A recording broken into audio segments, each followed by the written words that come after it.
evimizden çıkarken bir sürü engellerle karşılaşıyoruz.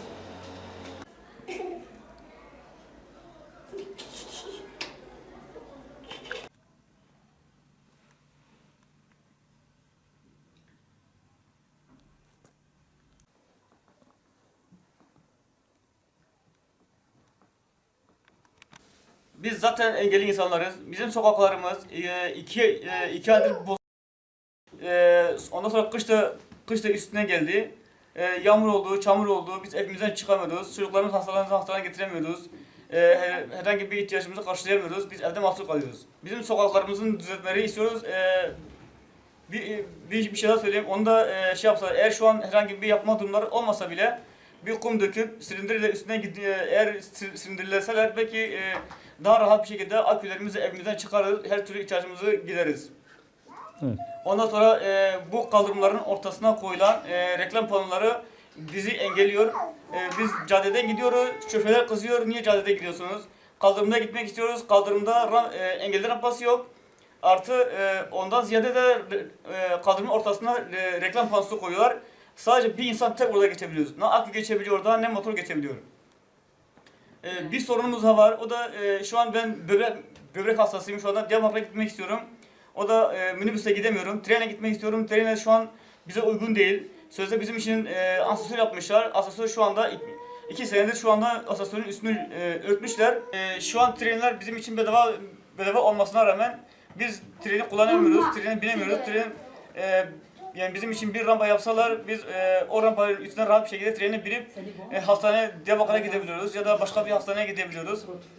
Bunu da yetkililerimizden bu konuda duyarlı olmalarını rica ediyoruz. Ben ve eşim her ikimiz de engelli insanlarız. Biz dışarı çıkamıyoruz. Bütün Batman'ın sokakları ve caddeleri hepsi hiçbir engelliye uygun değil. Hep sorun yaşıyoruz. Gülistan Caddesi'ne gidiyoruz. Gülistan Caddesi'nin başından tuttuğunda arabalar park ediyorlar. Çıkamıyoruz. Birileri yardım ediyor. O şekilde çıkıyoruz. Biz o şekilde çıkmak istemiyoruz. Pazara gitmek istiyoruz. Sokağımız zaten şu an berbat. Biz zaten engelli insanlar olduğumuz için bizim önümüze de engel koymayın. Lütfen bize yardımcı olun. Batman'da biz bir mağazaya gidiyoruz, o mağazaya giremiyoruz. Engelli rampası yok. Bir çocuğumuza alışveriş yapmak istiyoruz, yapamıyoruz. Yani siz de biraz duyarlı olun. Siz nasıl sağlam insansınız, her şeyi kendinize göre yapıyorsunuz. Biraz da engelli insanları düşünün. Sözde bu hafta engelli haftası. Ama hiçbir şey engelliye göre yok. Engelliye göre uygun değil. Lütfen siz yetkililerden bize yardımcı olmanızı istiyoruz. Biz de biraz rahatça, biraz zaten engelliyiz. Biraz bu engelleri bize yardım ederek aşmanızı istiyoruz. Engellerin önüne engel koymayın işte zaten. Biz engelliyiz zaten. Zaten her şeye bize engel. Bari insanlar, sağlam insanlar bizim önümüze engel koymasınlar. İşte Batman sokakları her tarafı zaten engel bize. Ve onların bizi aşmaları. Diyarbakır Caddesi şu an tam bize göre hep çıkıyoruz, dolaşıyoruz, rahatça gidip gelebiliyoruz. Diğer yerlerinde çarşı olsun, Gülistan Caddesi olsun, diğer yerlerinde aynen o şekilde bize göre uygun yapılmasını rica ediyoruz. Lütfen sizden bir ricamız daha var. Ben şu an engelli bir insanım. 22 yaşından sonra engelli oldum.